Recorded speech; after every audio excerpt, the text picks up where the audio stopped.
اللہ الذی خلقکم من ضعف، وہ اللہ ہی ہے جس نے تمہیں بنایا کمزوری سے، یعنی جب تم پیدا ہوتے ہو تو بہت کمزور ہوتے ہو، ثم جعل من بعد ضعف قوۃ، پھر تمہاری اس کمزوری کے بعد اللہ تعالیٰ تمہیں قوت عطا فرماتا ہے، جوانی آتی ہے، آدمی کڑیل جوان بنتا ہے، پھر اس کے ثم جعل من بعد قوۃ ضعفا، پھر قوت کے بعد پھر ضعف آ جاتا ہے، پھر یہ ادھیڑ عمر ہوئی اور قوا کے اندر جو ہے اضمحلال پیدا ہونا شروع ہوا، پھر بڑھاپا آ گیا، وشیبہ، اور پھر یہ کہ سفید بال ہو جاتے ہیں۔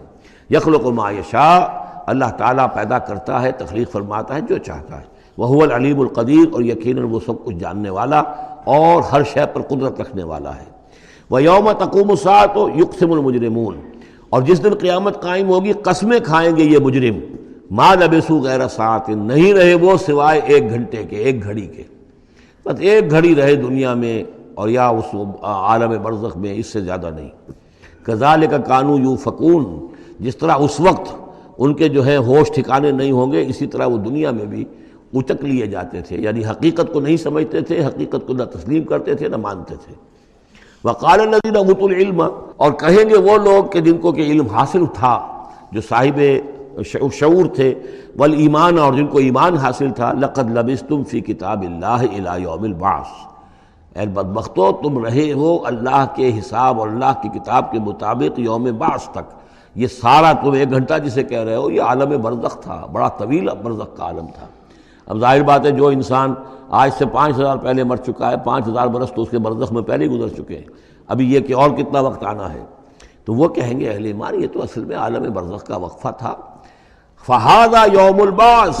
اور اب جو تمہاری آنکھ کھلی ہے تو یہ ہے یوم بعث، یہ یوم قیامت ہے، یہ اٹھنے کا دن ہے۔ وَلَٰكِنَّكُمْ كُنتُمْ لَا تَعْلَمُونَ، لیکن یہ کہ تم علم نہیں رکھتے تھے، تم نے ان چیزوں کو نظر انداز کر دیا تھا، ان کے بارے میں غور کرنا ہی پسند نہیں کیا تھا۔ فَيَوْمَئِذٍ لَا يَنفَعُ الَّذِينَ ظَلَمُوا مَعْذِرَتُهُمْ، تو آج پھر جن لوگوں نے ظلم کیا، زیادتی کی، گناہ کی زندگی بسر کی، اب ان کو کوئی فائدہ نہیں پہنچائے گی ان کا معذرت کرنا، عذر تراشنا، بہانے بنانا اور معافیاں مانگنا کام نہیں آئے گا۔ وَلَا هُمْ يُسْتَعْتَبُونَ، نہ ہی انہیں یہ موقع دیا جائے گا کہ وہ توبہ کریں، اب وہ وقت گزر چکا۔ دنیا میں موقع تھا جب تک موت نہیں آئی تھی، معلم یغرغر، جب تک کہ موت کے آثار شروع نہیں ہوئے ان کے لیے توبہ کا موقع تھا، لیکن اب انہیں یہاں پر توبہ کا موقع نہیں دیا جائے گا، ان کی توبہ جو ہے اب قبول نہیں ہوگی۔ وَلَقَدْ ضَرَبْنَا لِلنَّاسِ فِي هَذَا الْقُرْآنِ مِنْ كُلِّ مَثَلٍ، ہم نے تو لوگوں کے لیے اس قرآن میں ہر طرح کی مثالیں بیان کر دیں، ہر انداز میں سمجھا دیا۔ ایک پھول کا مضمون ہو تو 100 رنگ سے باندھیں، ہم نے یہ ہر طریقے سے بات جو ہے واضح کر دی ہے۔ وَلَئِنْ جِئْتَهُمْ بِآيَةٍ، اور جب آپ ان کے پاس اگر آپ لے آئے ان کے پاس کوئی نشانی، لَيَقُولَنَّ الَّذِينَ كَفَرُوا إِنْ أَنْتُمْ إِلَّا مُبْطِلُونَ، تو یہی کہیں گے یہ لوگ کافر کہ نہیں ہو مگر تم جھوٹ گھڑ رہے ہو، یہ جھوٹی باتیں ہیں، من گھڑت باتیں ہیں جو تم کر رہے ہو، یا یہ کہ تم نے کوئی جادو کر دیا ہے۔ كَذَلِكَ يَطْبَعُ اللَّهُ عَلَىٰ قُلُوبِ الَّذِينَ لَا يَعْلَمُونَ، اسی طرح اللہ مہر کر دیا کرتا ہے ان لوگوں کے دلوں پر جو علم نہیں رکھتے۔ فَاصْبِرْ، بس اے نبی صلی اللہ علیہ وسلم آپ صبر کیجئے۔ إِنَّ وَعْدَ اللَّهِ حَقٌّ، اور جیسا کہ میں نے عرض کیا یہ صرف حضور کے لیے نہیں ہے، حضور کی وساطت سے تمام مسلمانوں کو۔ تو اے نبی آپ اور اے اہل ایمان تم سب صبر کرو۔ ان وعد اللہ حق، اللہ کے وعدے پر یقین رکھو، اللہ کا وعدہ سچا ہے، اس کی مدد آئے گی، غلبہ دین کو ہوگا، حق کا ہوگا، لیکن یہ کہ اس کے ابھی بہرحال ابھی اس کے امتحان اور بھی ہیں، تمہارا امتحان تو لیا جائے گا۔ احسب الناس ان یترکوا ان یقولوا آمنا وهم لا یفتنون،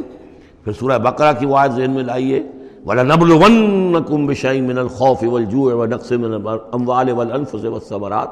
یہ اللہ امتحان تو لے گا، لیکن اللہ کے وعدے پر پختہ یقین رکھو۔ ان وعد اللہ حق ولا يستخفنك الذين لا يوقنون، اور دیکھنا کہیں وہ لوگ جو یقین نہیں رکھتے تمہیں ہلکا نہ کر دیں، یعنی تمہارے ان کا دباؤ جو ہے تم برداشت نہ کر سکو اور تم پیچھے ہٹ جاؤ، کوئی پسپائی اختیار کر لو، اس کے معنی کیا ہوئے؟ بڑے بودے نکلے،